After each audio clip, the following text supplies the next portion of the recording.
Hello students, आज हम accountancy में एक इम्पोर्टेंट टॉपिक करने जा रहे हैं, हेडिंग एंड सब हेडिंग, जो जनरली 3 to 4 मार्क्स का आता है। कंपलसरी आता है एग्जाम में ये topic, heading and sub heading. हमें उसमें कुछ आइटमें दी होती है जिसमें हमें उसके हेडिंग और सब हेडिंग में उसको लिखना होता है कि इसका मेजर हेडिंग कौन सा है, उसका सब हेडिंग कौन सा है। तो स्टूडेंट, हमने लास्ट क्लास में बैलेंस शीट का फॉर्मेट तैयार किया था जिसमें हमने उसकी मेजर हेडिंग और सब हेडिंग पढ़ी थी। हमारी 6 मेजर हेडिंग थी जिसको हमने बाद में आगे सब हेडिंग में पढ़ा था। उसी को हम कंटिन्यू करते हुए ये आज की हमारी क्लास है। तो हम डिस्कस करेंगे, हर चीज़ का एनालिसिस करेंगे कि ये चीज़ क्या होता है और किस हेडिंग में क्यों आ रहा है। तो चलिए स्टूडेंट, हम करते हैं स्टार्टिंग से। फर्स्ट है हमारा डिवेंचर। डिवेंचर क्या चीज़ होता है? डिवेंचर जब कंपनी को फाइनेंस की ज़रूरत होती है तो कंपनी डिवेंचर इशू करती है, और डिवेंचर जो होता है वो कंपनी का लॉन्ग टर्म फाइनेंशियल सोर्स होता है। कंपनी इसका जो पैसा होता है वो लॉन्ग टर्म के लिए यूज करती है। तो सबसे पहले आप ये देखिए कि ये एसेट्स में आएगा कि लायबिलिटी में आएगा। डिवेंचर का जो पैसा होता है वो पब्लिक का होता है, तो कंपनी का खुद का नहीं होता, इसलिए ये किस में आएगा? लायबिलिटी साइड में आएगा। अब इक्विटी एंड लायबिलिटी साइड के कितने मेजर हेड होते हैं? 4 होते हैं। तो अब आप इसमें देखिए चारों में से कौन सा हेड में आएगा। पहला हेड होता है हमारा share holder fund. Share holder fund means जो हमारे कंपनी के जो ओनर्स है उसका जो पैसा होता है वो सारा उसमें आता है शेयर होल्डर फंड में। तो डिवेंचर होल्डर तो पब्लिक का पैसा है, उसमें नहीं आएगा। सेकंड हमारा हेडिंग था share application money pending allotment, जो जनरली हमारे सिलेबस में कवर नहीं है इतना सारा, तो वो भी नहीं आएगा।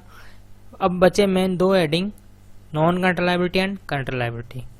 नाम से पता लग रहा है करंट होता है वो शॉर्ट पीरियड के लिए होता है, means generally less than 12 month, और जो नॉन करंट लायबिलिटी होता है वो जनरली मोर देन 1 ईयर होता है। तो डिवेंचर हमने बोला था लॉन्ग टर्म फाइनेंशियल सोर्स होता है कंपनी के लिए, पब्लिक का पैसा होता है, इसलिए हम इसको किस में डालेंगे? नॉन करंट लायबिलिटी में डालेंगे। अब नॉन करंट लायबिलिटी के आगे फिर हमने उसके हेडिंग पढ़े थे। नॉन करंट लायबिलिटी को पहले क्या बोलते थे? लॉन्ग टर्म बोलते थे। तो लॉन्ग टर्म के हमने इसके पढ़े थे लड्डू दो ऑरेंज लो। तो इसका ये हेडिंग आ जाएगा ब्रोइंग। अब आपको ये देखना है कि ब्रोइंग कैसे आएगा, आप इसका बाकी देख लीजिए ना। तो ये प्रोविजन है ना, ये अदर में आएगा। तो ये क्या है? ब्रोइंग है, क्योंकि हमने पैसा उधार ले रखा है किससे? पब्लिक से। तो ये लॉन्ग टर्म ब्रोइंग हमारी सब हेड हो जाएगा इसका। Same to same public deposit, इस दोनों की फीचर सेम ही होती है। ये भी कंपनी का लॉन्ग टर्म फाइनेंस सोर्स होता है और पब्लिक से लिया जाता है। तो इसकी जो मेजर हेडिंग है वो शेयर होल्डर फंड नहीं आएगी, share application money pending allotment नहीं आएगी, करंट लायबिलिटी नहीं आएगी। तो कौन सी आएगी फिर? नॉन करंट लायबिलिटी आएगी। आप कोई भी आइटम है उसको पूरा डिस्कस करके उसका एनालिसिस करके देखिए कि ये किस हेड में जा रही है, तो क्यों जा रही है, तभी आपको पूरा कंसेप्ट क्लियर होएगा। और ये भी किस में आएगा? लॉन्ग टर्म ब्रोइंग में आएगा, क्योंकि ये भी पैसा क्या हो रहा है? कंपनी उधार ले रही है पब्लिक से। तो ये दोनों सेम है, debenture and public deposit. Next है सिक्योरिटी प्रीमियम रिजर्व। अब एक मैं आपको इंपोर्टेंट बात बता रहा हूँ, रिजर्व जितने भी होते हैं, रिजर्व एंड फंड, इसको पब्लिक में लिख रहा हूँ, रिजर्व एंड फंड जो भी होते हैं वो सारा ओनर का पैसा होता है।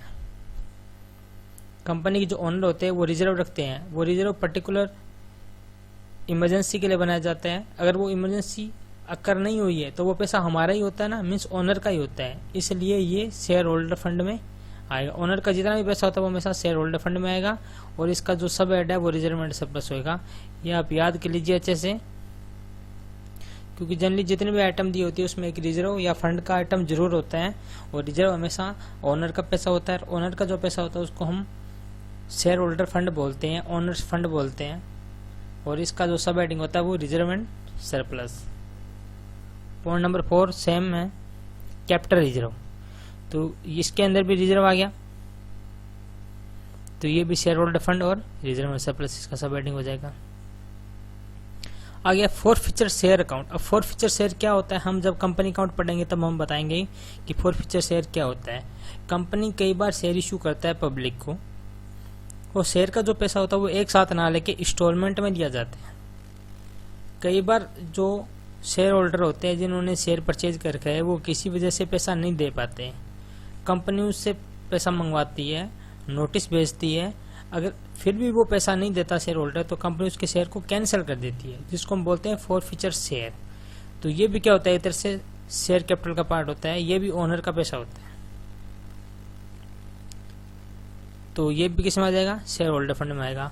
अब ये सब्सक्राइब कैपिटल है, इसको हम ऐड करके लिखते हैं, इसको सब्सक्राइब कैपिटल में इसको हम ऐड कर देंगे।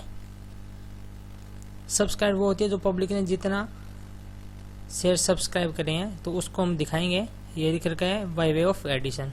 तो जब हम कंपनी काउंट करेंगे तो इसको पूरा क्लियर हो जाएगा। बस अभी आप ये देख लीजिए कि फोरफीचर शेयर होता है, it is a part of share capital, और शेयर कैपिटल होता है वो शेयर होल्डर का पैसा होता है, तो वो शेयर होल्डर फंड में आएगा। पॉइंट नंबर 6 देखिए, interest accrued and due on debenture.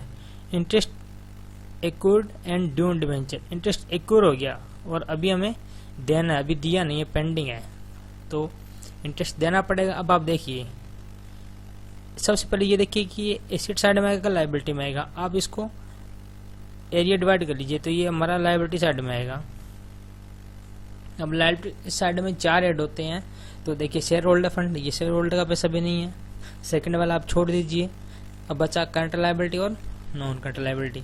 क्या इंटरेस्ट होता है वो 1 साल के बाद में दिया जाता है? नहीं, विद इन 1 ईयर होता है, विद इन ऑपरेटिंग साइकिल होता है, इसलिए कौन से हेड में आ गया, करंट लायबिलिटी में आ गया। और करंट लायबिलिटी में हमने इसको देखा था कि ये किसी में नहीं आ रहा। आप इसको चेक कर लीजिए, इसके जितने भी सब हेडिंग थे करंट लायबिलिटी के वो किसी में कवर नहीं होगा, जो किसी में कवर नहीं होता वो किस में आएगा, फिर अदर में कवर हो जाएगा। 7.7 interest accrued but no due on debenture. Interest accrued हो गया लेकिन अभी ड्यू नहीं हुआ, तो अभी क्या हुआ, देना तो है विद इन 1 ईयर, तो देना है तो लायबिलिटी, विद इन 1 ईयर है तो करंट लायबिलिटी, और ये किसी में कवर नहीं है तो अदर में आ जाएगा। Bills payable, bills payable. अब बिल्स पेबल क्या होता है, जो हमें देना है, जो हमने जो बिल्स लिखे हैं या बिल्स हमने एक्सेप्ट किए हैं उसके रिगार्डिंग जो भी हमें पेमेंट देना है वो सारा। तो पहले आप देख लीजिए, ये हमारी क्या आ रही है, ये लायबिलिटी आ रही है।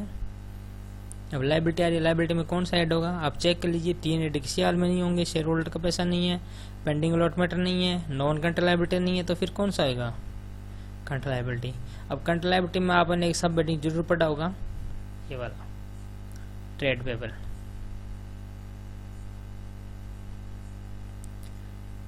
Advance receive from customer, customer ने हमें पैसा एडवांस दे दिया। अब एडवांस दे दिया तो ये पैसा किसका है, हमारे पास, ये कस्टमर का, हमारा नहीं है, तो सीधी सी बात है ये हमारे लिए क्या है, लायबिलिटी है। अब लायबिलिटी कौन सी है, आप इसका हेडिंग चेक कीजिए, शेयर होल्डर फंड नहीं है, एप्लीकेशन मनी पेंडिंग अलॉटमेंट वाला नहीं है, नॉन करंट लायबिलिटी नहीं है, तो कौन सा होगा, करंट लायबिलिटी। अब इसका कोई स्पेसिफिक सब हेडिंग तो बना नहीं रखा, तो किस में आ जाएगा, फिर अदर में आ जाएगा। सन्ड्री क्रेडिटर, देखो बिल्स पेबल और सन्ड्री क्रेडिटर दोनों सेम से ही होते हैं। जब सन्ड्री क्रेडिटर से हमें बिल एक्सेप्ट हो जाता है तो वो बिल्स पेबल बन जाता है। जब हम बिल को एक्सेप्ट कर लेते हैं कि हाँ भी हम पेमेंट दे देंगे आपकी, तो फिर हम सन्ड्री क्रेडिटर को जगह हम बिल्स पेबल वर्ड यूज करते हैं। तो चीज़ यही की है ये। तो सन्ड्री क्रेडिटर भी क्या होता है, हमें with in 1 year with in operating cycle देना होता है, तो ये करंट लायबिलिटी है। और करंट लायबिलिटी में इसमें स्पेशल सब हेडिंग दे रखा है, जैसे हमने पढ़ा था करंट लायबिलिटी को पहले बोलते थे शॉर्ट टर्म सोनी है, तुम ओ सोनी, तो तुम का टी हमने उठाया था ट्रेड पेबल, तो वो वाला ट्रेड पेबल हमारा सब हेडिंग इसमें आ जाएगा। आगे अनक्लेम डिविडेंड। अनक्लेम डिविडेंड मतलब डिविडेंड डिक्लेयर हो गया लेकिन अभी क्लेम नहीं हुआ, लोगों ने क्लेम नहीं किया, तो क्लेम कर लेंगे लोग। तो ये क्या है, हमें देना है ना लोगों को डिविडेंड। डिविडेंड हमेशा कंपनी अपने शेयर होल्डर को देती है, तो कंपनी के लिए हमेशा क्या रहता है, एक लायबिलिटी रहती है। और लायबिलिटी ये करंट लायबिलिटी होगी, क्योंकि विद इन 1 ईयर इसका जनरली टाइम होता है फिक्स कंपनी एक्ट के अकॉर्डिंग, तो उसके अंदर हमें देना पड़ता है। जो जनरली लेस देन 1 ईयर होता है तो करंट लायबिलिटी, और इसका कोई स्पेशल है नहीं क्योंकि शॉर्ट टर्म बोरोइंग नहीं है, टी फॉर ट्रेड पेबल नहीं है, और फॉर अदर करंट लायबिलिटी और as for short term provisions. तो ये इसमें ऊपर वाला नहीं है, तो फिर कौन सा आ जाएगा इसमें? अदर करंट लायबिलिटी आ जाएगा, क्योंकि तीनों हमारी इसमें सब हेडिंग कवर नहीं हो रही है। Calls in arrear. अब कॉल्स इन एरियर क्या होता है? कंपनी अपने शेयर इशू करती है शेयर होल्डर को, उससे पैसा मंगवाती है, लेकिन कई बार शेयर होल्डर होता है वो पैसा टाइम पे नहीं दे पाता। अगर वो फॉरफीचर कर लिया गया तो फिर वो शेयर होल्डर फंड में आ जाते हैं और कंपनी उसको सब्सक्राइब कैपिटल में ऐड कर देती है। लेकिन अगर पैसा नहीं आया तो आएगा तो उसी ऐड में। अभी आपने देखा था पॉइंट नंबर 5, ये फॉरफीचर वाला, ये कॉल्स इन एरियर वाला। अब ये तो क्या हो गया, शेयर यहाँ पे कैंसिल हो गया, मतलब हमारे लिए फ्री का पैसा है, इसलिए इसको ऐड कर दिया हमने। हमारे शेयर भी इशू नहीं है, हमने शेयर भी कैंसिल कर दिया और पैसा जितना आया वो भी हमने रख लिया, तो ये हमारे फालतू पैसा होता है, इसलिए हमने सब्सक्राइब कैपिटल को इसमें एडिशन कर दिया गया है। अब कॉल्स इन एरियर मतलब अभी बकाया है, आ जाएगा, तो आएगा तो ये शेयर होल्डर फंड में, क्योंकि शेयर कैपिटल का पार्ट होता है ये। अब आएगा कैसे? इसको सब्सक्राइब कैपिटल है, उसमें जितना पैसा हमारा नहीं आया उतना हम क्या कर देंगे, लेस करके दिखा देंगे। तो जब आएगा तो उसको हम सही कर देंगे, हटा देंगे या ऐड कर देंगे उसको। तो ये हम कंपनी अकाउंट पे पढ़ेंगे। अब इसमें स्टूडेंट कंफ्यूज होता है कॉल्स इन एरियर और कॉल इन एडवांस, ये इंपॉर्टेंट है दोनों। अब कॉल्स इन एडवांस या उसके ऊपर जो भी इंटरेस्ट है, calls in advance and interest thereon ऑन। अब कॉल इन एडवांस क्या होता है? कई बार कुछ शेयर होल्डर होते हैं जो एडवांस में पैसे दे देते हैं। जैसे मान लो हमने फर्स्ट कॉल मंगाई 3 रुपए की, उस लोगों ने फाइनल कॉल का पैसा भी फर्स्ट कॉल के साथ में दे दिया कि बाद में टेंशन ना रहे। तो ये पैसा है वो हमारे पास क्या है, एक तरह से शेयर होल्डर का फालतू पैसा आ गया। तो ये क्या, करंट लायबिलिटी। ध्यान रखिए इस चीज को, ये हमेशा करंट लायबिलिटी होगा। और करंट लायबिलिटी का इसके जो 3 थे हमने, एस, टी और एस, उसमें हमारा कवर नहीं है, तो ये किस में आ जाएगा फिर? अदर करंट लायबिलिटी में हमारा कवर आ जाएगा। तो इसलिए इसको इंपॉर्टेंट टिक कर लीजिए, अच्छे से याद कर लीजिए, क्योंकि यहाँ पे कंफ्यूज रहता है। ये करंट लायबिलिटी इसलिए है कि शेयर होल्डर का पैसा हमारे पास फालतू आ गया, जो विद इन 1 ईयर हमें देखना पड़ेगा कि आगे क्या करना है क्या नहीं करना। एक तरह से हमारे लिए लायबिलिटी है, ये शॉर्ट टर्म लायबिलिटी, तो उसको हम करंट लायबिलिटी हेडिंग में डालेंगे। और इसका कोई स्पेशल सब हेडिंग है नहीं, तो इसलिए इसको अदर करंट लायबिलिटी के सब हेडिंग में डाल देंगे। Interest accrued but not due on unsecured loan. Same ही चीज है इंटरेस्ट एक्रूड। हमने लोन ले रखा है, और उसके ऊपर कोई इंटरेस्ट देना है, चाहे वो ड्यू है या ड्यू नहीं है, वो हमेशा देना ही होता है विद इन 1 ईयर। तो वो हमेशा करंट लायबिलिटी में आएगा, और उसका जो सब हेडिंग है वो कोई पर्टिकुलर हेडिंग तो है नहीं, इसलिए वो अदर करंट लायबिलिटी में आएगा। हमने पढ़ा था ऊपर पॉइंट नंबर 6 और 7, तो पॉइंट नंबर 6, 7 वो इसी से मिलते जुलते पॉइंट है, तो आप इसको देख लीजिए। डिबेंचर रिडम्पशन रिजर्व, देखिए आपका रिजर्व आ गया यहाँ पे। तो जब भी रिजर्व आता है, रिजर्व हमेशा किसका होता है? ओनर का होता है। और ओनर का जो भी आइटम होता है वो शेयर होल्डर फंड में आता है, और हेडिंग इसकी शेयर होल्डर फंड, और सब हेडिंग इसकी reserve and surplus.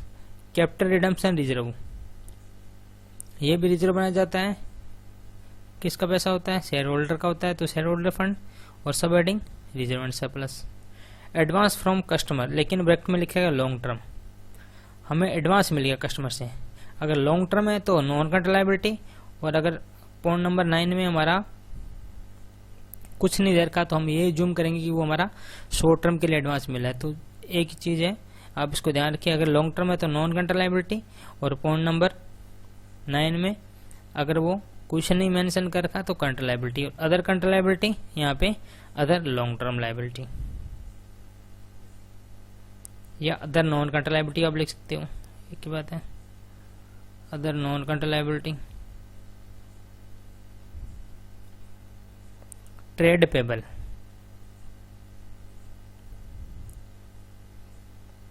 Trade payable, मैं आपको इसमें पॉइंट लिखता हूँ, पॉइंट नंबर 8, पॉइंट नंबर 10 और पॉइंट नंबर 18 एक जैसे ही है, एक ही नाम है, पॉइंट नंबर 8, 10 और 18। 8 देखिए बिल्स पेबल, जिसमें कुछ सिक्योरिटी होती है, कुछ गारंटी दी जाती है, बिल एक्सेप्ट कर लिया जाता है तो वो बिल्स पेबल बन जाते हैं। Sundry creditor, trade payable. अब ट्रेड पेबल क्या है, ट्रेड पेबल करंट लायबिलिटी आता है, ट्रेड के रिगार्डिंग हमें पैसा देना है, विद इन 1 ईयर देना होता है। Current liability heading, current liability सब हेडिंग, ट्रेड पेबल का ट्रेड पेबल ही रहेगा। तो इस हिसाब से पॉइंट नंबर 8, 10 और 18 आप साथ साथ इसको लिखते जाइए। और हाँ, एक कुछ स्टूडेंट कह रहे हैं कि इसका हमें पिक्चर क्लियर नहीं आ रही, तो स्टूडेंट मैं आपसे एक रिक्वेस्ट करूंगा कि इसका आप थोड़ा रेजोल्यूशन बढ़ा के इसको देखिए, क्योंकि जल्दी हम जो भी पीडीएफ या जो भी पिक्चर इसमें यूज कर रहे हैं तो उसके लिए जरूरी है कि आप उसको रेजोल्यूशन बढ़ाए थोड़ा सा, फिर आपको सही क्लियर आएगा ये।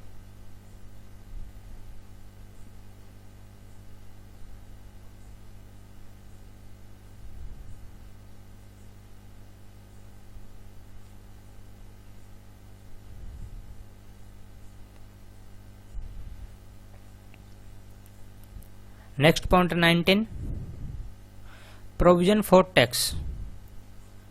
हमने टैक्स के लिए प्रोविजन बनाया। अब टैक्स के लिए प्रोविजन क्या चीज होता है, जनरली जो टैक्स होता है वो सेम ईयर की जो इनकम होती है उसका नेक्स्ट ईयर में टैक्स पे किया जाता है, इसलिए हम इसका प्रोविजन बनाते हैं, एक एस्टिमेट तैयार करते हैं कि इस साल हमें इतनी इनकम हम अर्न कर लेंगे, उसके ऊपर इतना हमें टैक्स भरना पड़ेगा। That is called provision for tax. अब प्रोविजन फॉर टैक्स क्या है, हमारा एसेट्स है या लायबिलिटी है। आप चेक कीजिए, टैक्स हमारे पास आता है कि जाता है, टैक्स हमेशा पे किया जाता है, तो पे किया जाता है मीन्स ये लायबिलिटी है। अब लायबिलिटी है तो क्या ये शेयर होल्डर का पैसा है, नहीं, ये तो गवर्नमेंट का पैसा होता है, गवर्नमेंट को डिपॉजिट कराना होता है एक ऑर्गेनाइजेशन को। सेकंड वाला हेडिंग हमारा आता नहीं है। अब बचा करंट और नॉन करंट। क्या टैक्स का जो पेमेंट है वो हम आफ्टर 1 ईयर देना होता है, नहीं, विद इन 1 ईयर देना होता है।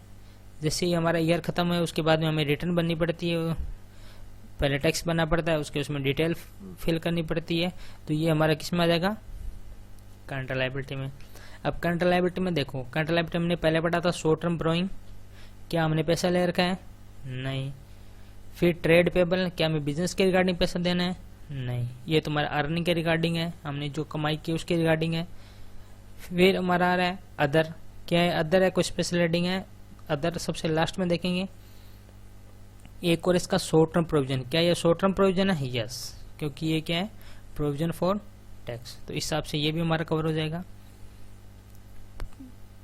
Point number 20, balance in statement of P and debit. एक चीज ध्यान करिए, डेबिट होता है वो हमेशा लॉस होता है हमारा, जो भी डेबिट बैलेंस होता है पी एंड एल का वो हमेशा लॉस होता है हमारा। अब ये लॉस होता किसका है, शेयर होल्डर का होता है, क्योंकि जो कंपनी पे जो अल्टीमेटली जो पैसा होता है वो शेयर होल्डर का होता है, वो कैपिटल्स होती है वो सारी शेयर होल्डर की होती है, ओनर्स की होती है, तो आएगा किस में, ये शेयर होल्डर फंड में आएगा। लेकिन ये क्या हो जाएगा फिर, रिजर्व में सरप्लस में से माइनस हो जाएगा। इस हिसाब से ये भी सरप्लस दे रखा है या रिजर्व दे रखा है, जो भी पी एंड एल, देखो पी एंड एल और रिजर्व एक ही बात होता है। अगर उसका कुछ पैसा रिजर्व बना दिया जाता है तो उसको रिजर्व बोलते हैं, अदरवाइज वो पी एंड एल में रहता है पैसा। अब इसी हिसाब से इसमें बैलेंस दे रखा है, जब कुछ नहीं दे रखा तो हम इसको मानते हैं हमेशा क्रेडिट बैलेंस, और क्रेडिट बैलेंस हमेशा प्रॉफिट फॉर्म में होता है, तो ये भी शेयर होल्डर फंड में आएगा। लेकिन इसको हम रिजर्व सरप्लस में लिखने की जरूरत नहीं है, लेकिन आप लिख भी सकते हो तो कोई गलत नहीं होगा कि हम रिजर्व सरप्लस में इसको ऐड कर देंगे। नेक्स्ट है मॉर्गेज लोन। मॉर्गेज लोन क्या होता है, किसी पर्टिकुलर चीज को हमने मॉर्गेज करके हमने उसके ऊपर लोन लिया है, तो ये जो पैसा होता है वो हमें पेमेंट करनी होती है, तो सीधी सी बात है ये हमारा लायबिलिटी बन गया। और लायबिलिटी, अब आप इसको चारों हेडिंग में इसको चेक करिए कौन सा हेडिंग हमारा होगा, हमारा नॉन करंट लायबिलिटी होगा, क्योंकि लॉन्ग टर्म के लिए होता है ये लोन। और अब हमें नॉन करंट के लिए हमने इसको पढ़ा था लड्डू, L for long term borrowing, D for deferred tax liability, O for other, L for long, ठीक है। तो लड्डू 2 ऑरेंज लो लॉन्ग टर्म प्रोविजंस था, तो इसमें देखो ना तो ये प्रोविजन है, ना ये कोई डेफर्ड टैक्स लायबिलिटी है। हमने क्या करके हमने पैसा लिया है किसी से, तो लेने को हम क्या बोलते हैं, पैसा उधार लेते हैं उसको बोलते हैं ब्रोइंग। तो इस हिसाब से ये हमारा लॉन्ग टर्म ब्रोइंग बन जाएगा। पेटेंट, पेटेंट होता है कोई फॉर्मूला, आप कोई चीज बना रहे हो उसका कोई फॉर्मूला है, वो होता है पेटेंट। ये हमारी एक तरह से इंटेंजिबल एसेट्स होती है। अब आप इसको देखिए, पेटेंट हमारा, तो ये हमारी क्या एसेट्स है, हमें किसी का पैसा देना नहीं है, तो ये हमारी एसेट साइड में आएगी। आपने साइड सेव कर ली कि एसेट साइड है। अब एसेट साइड में आप हेडिंग में जाइए, एसेट साइड के मेन दो हेडिंग है, नॉन करंट एंड करंट। अब आप देखिए पेटेंट है वो शॉर्ट टर्म होता है, लॉन्ग टर्म होता है। पेटेंट हमेशा लॉन्ग टर्म के लिए लिया जाता है, 6 to 7 ईयर के लिए लिया जाता है। किसी ऐसे नहीं किया गया 2 दिन के लिए हमने पेटेंट ले लिया, तो जनरली ये लॉन्ग टर्म होता है। तो ये कौन सा एसेट्स हो गया हमारा, नॉन करंट एसेट्स हो गया। नॉन करंट एसेट्स में भी हमारा कौन सा आ जाएगा, फिक्स आ जाएगा। और फिक्स में ये कौन से वाला है, intangible assets. Investment, investment means हमने किसी ऑर्गेनाइजेशन में पैसा लगा रखा है, हमने लगा रखा है, मीन्स वो पैसा किसका, हमारा है। तो हमारा है तो वो एसेट्स। अब एसेट्स की 2 साइड्स होती है, non current assets and current assets. अब investment is generally for long term purpose, ये हमेशा लॉन्ग टर्म पर्पज के लिए होता है, तो इसलिए किस में आ जाएगी, ये नॉन करंट एसेट्स में आ जाएगा। और नॉन करंट एसेट्स में आप इसको देख लीजिए, नॉन करंट इन्वेस्टमेंट में इसको सब बना देंगे, क्योंकि ये नॉन करंट इन्वेस्टमेंट है, इसमें नाम से पता लग रहा है। जनरल रिजर्व, ये आप इसको देख लीजिए, रिजर्व हमने ऊपर पढ़ा था, सेम ही वही है। बिल रिसीवेबल, रिसीवेबल मतलब हमें मिलना है, हमने किसी के ऊपर बिल लिखा था, उस बंदे ने उसको एक्सेप्ट कर लिया, अब वो पैसा हमें मिलना है, तो मिलना है तो ये पैसा हमारा है, हमारा है तो ये हमारी एसेट्स है। अभी बिल रिसीव्स होता है जनरली ट्रेड के रिगार्डिंग होता है, तो विद इन 1 ईयर हमारे को मिलना है, तो ये हमारा क्या हो जाएगा, करंट एसेट्स। और इसका जो सब हेडिंग आ जाएगा वो आएगा trade receivable.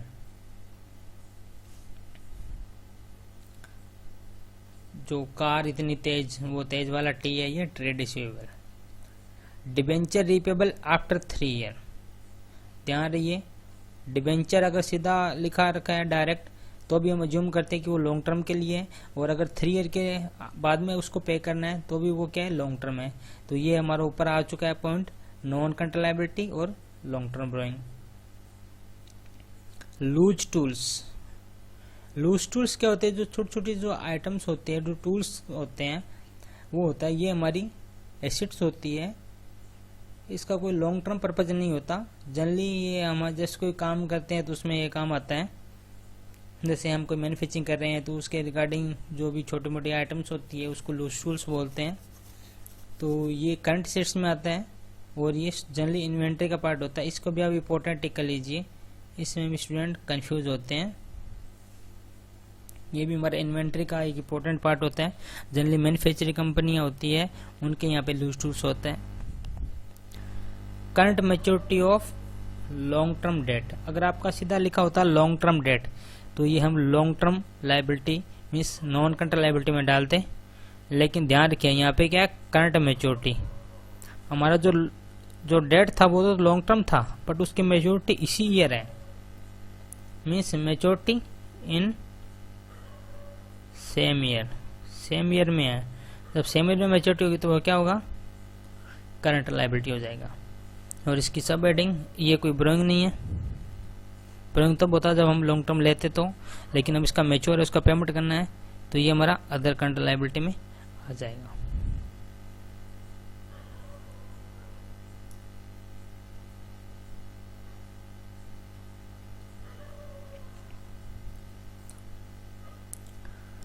Next point number 30, premium और रिडम्पशन ऑफ डिबेंचर। अब हमने स्टार्टिंग में पढ़ा था कि कंपनी डिबेंचर इशू करती है, पब्लिक से पैसा लेती है, लेकिन कई बार कंपनी जब उसका रिडम्पशन करती है, मीन्स उसको जब पैसा वापस करती है, तो कुछ एक्स्ट्रा पैसा भी देना पड़ता है कंपनी को, तो उसको बोलते हैं premium on redemption of debenture. ये हम कंपनी अकाउंट में पढ़ेंगे कि डिबेंचर का रिडम्पशन हो रहा है, उसके ऊपर प्रीमियम दिया जा रहा है। प्रीमियम मीन्स होता है कुछ एक्स्ट्रा। तो अब आप ये देखिए, ये कंपनी को देना है पैसा, किसको, जहाँ से डिवेंचर लिया मीन्स डिवेंचर होल्डर को।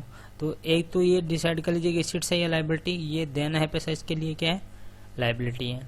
अब ये देना कब है, जितने साल का हमारा डिवेंचर उसके बाद में देना होता है एंड में। और जनरली डिवेंचर क्या होता है, लॉन्ग टर्म होता है। तो ये किस में आ जाएगा फिर, नॉन करंट लायबिलिटी में आ जाएगा।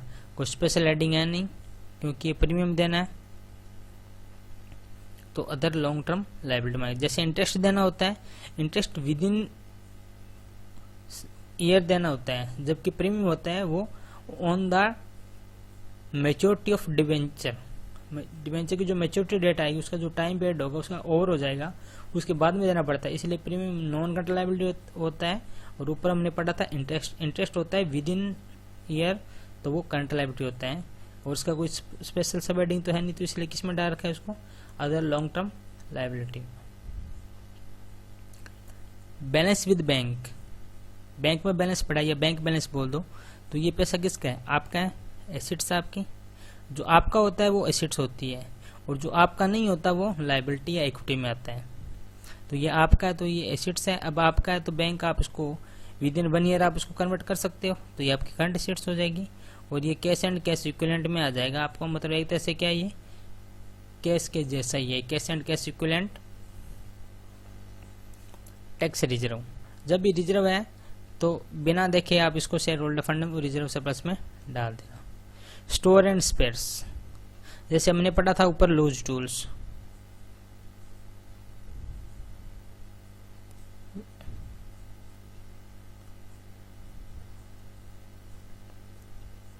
Store and spares loose tool. ये क्या होता है, ये हमारी करंट इन्वेंट्री का पार्ट होता है। इन्वेंट्री को हम स्टॉक में बोलते हैं, ये हमारा स्टॉक का पार्ट होता है, इसलिए ये करंट एसेट्स में आता है। इसको भी इंपॉर्टेंट नोट कर लीजिए।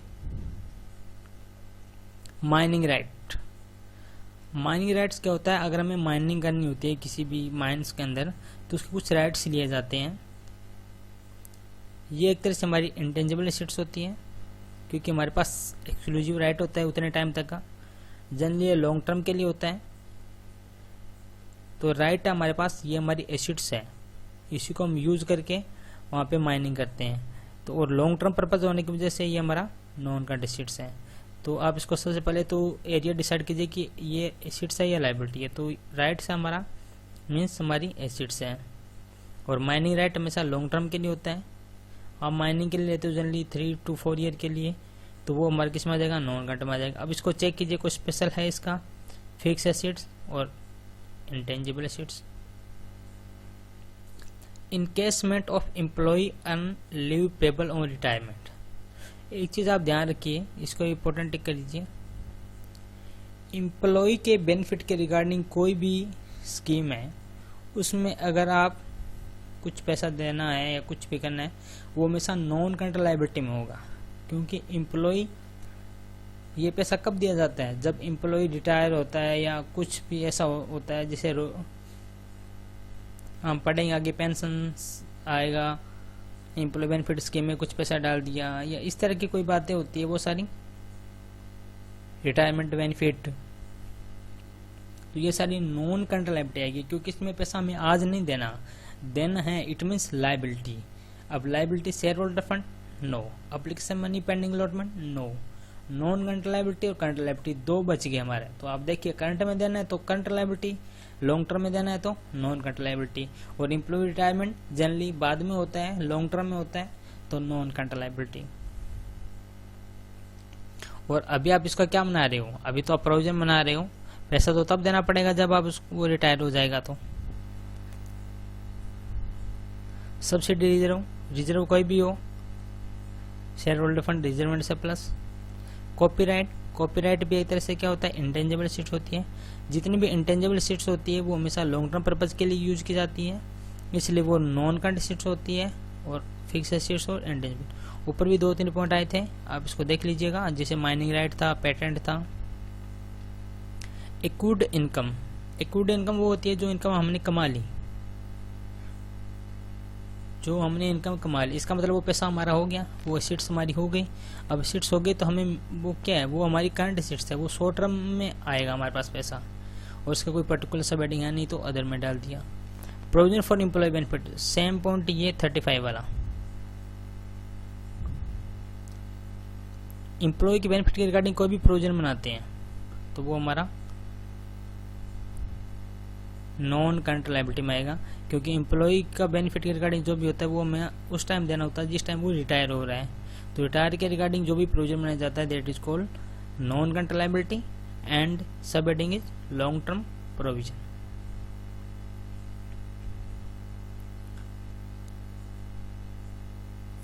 अनक्लेम डिविडेंड, अनक्लेम डिविडेंड ये ऊपर भी आ चुका है। अनक्लेम मींस अभी शेयर होल्डर ने क्लेम नहीं किया है, हमने डिविडेंड डिक्लेयर कर दिया कि आपका डिविडेंड इशू हो चुका है, आप डिविडेंड अपना कलेक्ट कर लीजिए, लेकिन किसी ने क्लेम ही नहीं किया। क्लेम नहीं किया तो वो क्या क्लेम करना पड़ेगा, वो विद इन 6 to 7 जो भी टाइम पीरियड उसने डिसाइड किया है तो वो सारा करंट लायबिलिटी होता है और उसका कोई पर्टिकुलर हेडिंग है नहीं, सब हेडिंग तो अदर करंट लायबिलिटी में आ जाएगा। शॉर्ट टर्म लोन, देखिए यहाँ पे लोन, लोन मतलब हमने किसी से पैसा उधार लिया है, शॉर्ट टर्म के लिए लिया है, तो पहले तो ये देखिए पैसा अपना है क्या, नहीं दूसरों का है, तो दूसरों का तो लायबिलिटी। अब लायबिलिटी में क्या ये ओनर का पैसा है, क्या ये share application money pending allotment वाला ऐड है, नहीं। अब बचा non current and current. Non current means long term के लिए, करंट मीन्स शॉर्ट टर्म के लिए। तो नाम दे रखा है शॉर्ट टर्म, तो यहाँ पे क्या आ जाएगा करंट लायबिलिटी, और लोन आ गया तो यहाँ पे बोरिंग आ जाएगा। सेम टू सेम इसका अपोजिट है ये लॉन्ग टर्म लोन्स, ये non current liability and long term borrowing. Share option outstanding amount, share option एक शेयर कैपिटल का पार्ट ही होता है। अब इसके लिख लीजिए it is a part of share capital, ठीक, like as a share capital.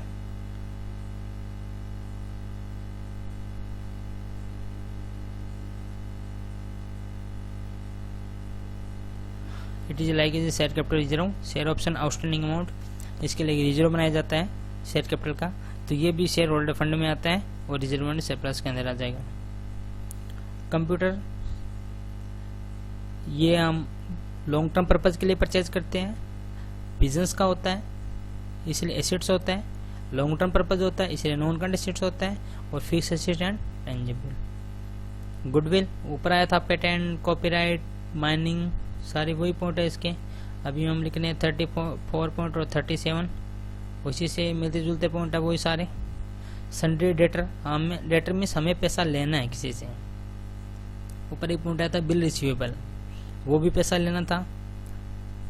Trade receivable लिख देंगे, वो भी पैसा लेना होता है। सन्ड्री डेटर वो भी ट्रेड के रिगार्डिंग होता है, तो ये सारा पैसा हमारा होता है तभी हमें लेना होता है, इसलिए एसेट्स है और शॉर्ट टर्म पर्पज है इसलिए करंट एसेट्स है। और इसका स्पेशल सब हेडिंग बना रखा है ट्रेड रिसीवेबल, तो ट्रेड रिसीवेबल में डाल दीजिए इसको। लॉन्ग टर्म इन्वेस्टमेंट, अगर नाम भी लिखे तो इन्वेस्टमेंट हमेशा लॉन्ग टर्म ही होता है, अगर जब तक शॉर्ट टर्म उसके साथ इंडिकेट ना करें।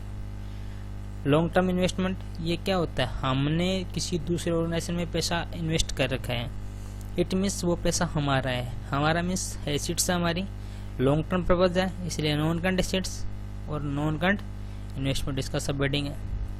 Prepaid, prepaid insurance, prepaid means already आपने पहले ही पे कर दिया, उसके ड्यू होने से पहले ही पे कर दिया इंश्योरेंस, तो वो हमारा फायदा है, हमारी करंट एसेट्स है, जनरली शॉर्ट टर्म के लिए होता है और इसका कोई स्पेशल सब हेडिंग है नहीं, तो अदर करंट एसेट्स में आ जाएगा। बिल्डिंग, बिल्डिंग होता है वो ऑर्गेनाइजेशन की होती है, उसके ओनरशिप ऑर्गेनाइजेशन के पास होती है इसलिए वो एसेट्स होती है, और इसका जो पर्पज होता है वो लॉन्ग टर्म होता है, वो नॉन करंट एसेट्स आ जाएगा। और फिक्स एंड टेंजिबल क्योंकि वो दिखती है। जनरल रिजर्व पहले से हो चुका है। बॉन्ड और डिवेंचर दोनों के एक जैसे ही फीचर्स होते हैं बॉन्ड और डिवेंचर की। बॉन्ड भी पब्लिक से लिए जाते हैं, लॉन्ग टर्म पर्पज के लिए जाते हैं, लॉन्ग टर्म फाइनेंशियल सोर्स होता है कंपनी के लिए, तो non current liability and long term borrowing. Loan repayable on demand, याद रखिए यहाँ पे डिमांड, जैसे डिमांड करेंगे हमें लोन का पे करना पड़ेगा, मीन्स ये लोन है वो लॉन्ग टर्म पर्पज के लिए नहीं है, शॉर्ट टर्म पर्पज के लिए है। जैसे अगले ने बोला कि मुझे पैसा चाहिए, हमें पेमेंट करनी पड़ेगी, मीन्स लॉन्ग टर्म पर्पज नहीं है, शॉर्ट टर्म है। और short term purpose means current liability, और लोन है मीन्स बोरोइंग। तो इसका सब हेडिंग हो गया शॉर्ट टर्म बोरोइंग और major heading current liability.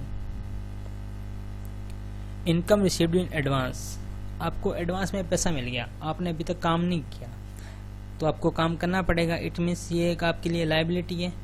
Liability कौन सी है? शॉर्ट पर्पज लायबिलिटी, तो करंट लायबिलिटी हेड आ जाएगा। कोई स्पेशल हेडिंग नहीं है, सब हेडिंग नहीं है तो अदर करंट लायबिलिटी आ जाएगा। ऑफिस इक्विपमेंट्स, ऑफिस में कुछ सामान पड़ा आपका, जैसे मान लो टेबल है, फर्नीचर है, इस तरह की जो आइटम है ऑफिस की, वो सारी लॉन्ग टर्म पर्पज के लिए होती है। ऑर्गेनाइजेशन के पास उसका ओनरशिप होता है। तो एसेट्स है, लॉन्ग टर्म है, लॉन्ग टर्म मीन्स है नॉन करंट एसेट्स और fix asset and tangible assets. Next point 55, trademark. Trademark होता है, ये भी इंटेंजिबल एसेट्स होती है। जैसे मैंने पढ़ा था goodwill, copyright, mining right, patent, semi trademark होता है। ट्रेडमार्क में इंटेंजिबल एसेट्स होता है, लॉन्ग टर्म पर्पज होता है, तो नॉन करंट एसेट्स में आ जाएगा। एडवांस टैक्स, हमने एडवांस टैक्स पे कर दिया। अब अभी आपने पढ़ा था प्रोविजन फॉर टैक्स, मीन्स हमें देना है। एडवांस टैक्स मीन्स हमने एडवांस दे रखा है, एडवांस दे रखा है तो हमारा करंट एसेट्स है, ये हमारा एसेट्स है, हमें फायदा है, कम देना पड़ेगा। और इसका कोई स्पेशल हेडिंग है नहीं, तो ये अदर में आ जाएगा। बैंक ओवरड्राफ्ट, ओवरड्राफ्ट होता है जब हम हमारा करंट अकाउंट में बैंक से हमारे अकाउंट से ज़्यादा पैसा विड्रॉ कर लेते हैं, तो वो बैंक को वापस देना होता है। मीन्स ये हमारे लिए क्या है, लायबिलिटी, और देना होता है with in 1 year, so it is current liability. And एक तरह से क्या है, ये भी लोन है शॉर्ट टाइम का, तो ये हमारा आ जाएगा शॉर्ट टर्म बोरोइंग। जहाँ भी लोन होता है, बॉन्ड होता है, या हमने किसी से पैसे उधार रखे हैं, इट मीन्स बोरोइंग। अगर वो शॉर्ट पर्पज के लिए तो short term borrowing, long term purpose के लिए तो लॉन्ग टर्म बोरोइंग।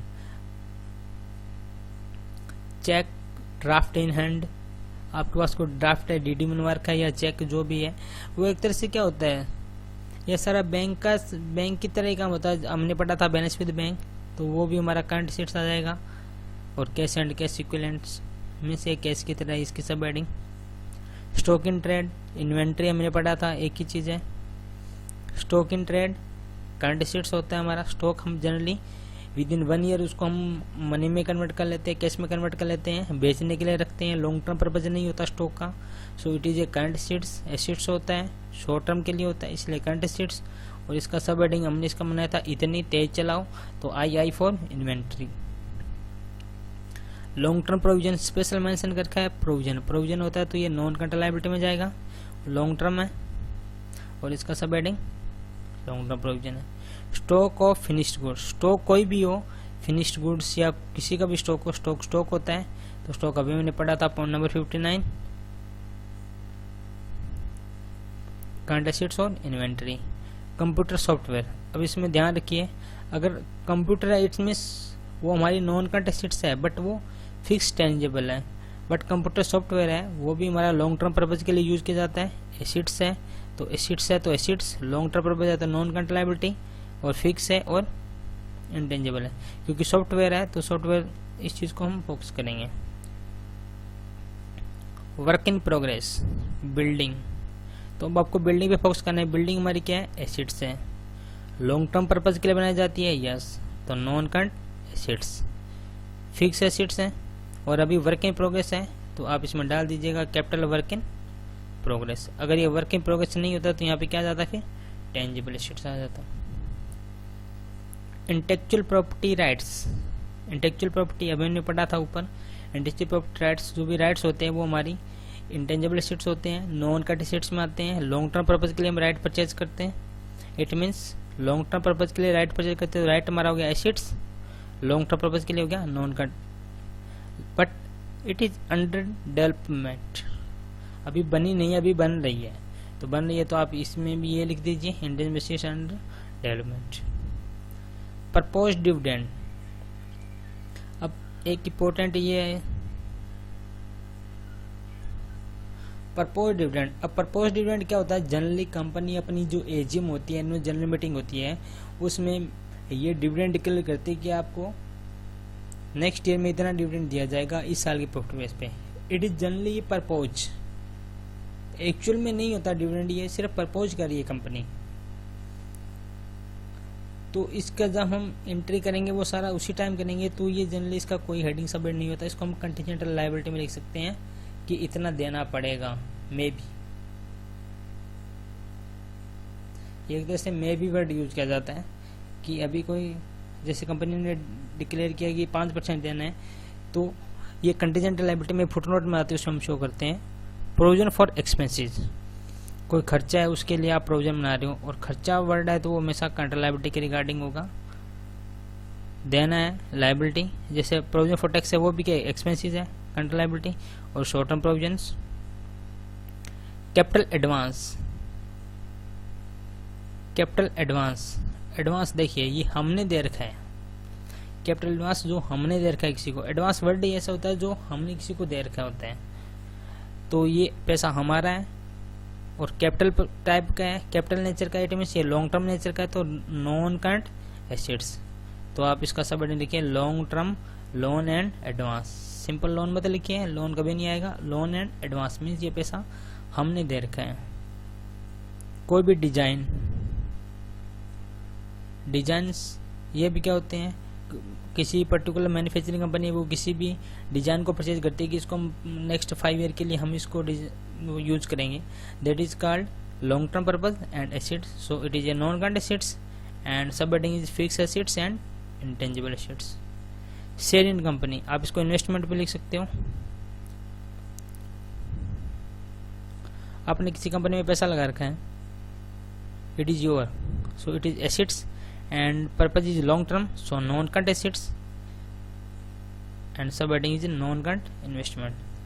तो स्टूडेंट इस हिसाब से 69 पॉइंट है आपके हेडिंग एंड सब हेडिंग, आप इसको अच्छे से कर लीजिए होगा। अगर आपको कोई भी आइटम समझ में नहीं आई तो आप इसको कमेंट बॉक्स में जरूर डाल दीजिए, हम उस आइटम का पूरा एक्सप्लेन के साथ उसका रिप्लाई डालेंगे। Okay student, thank you.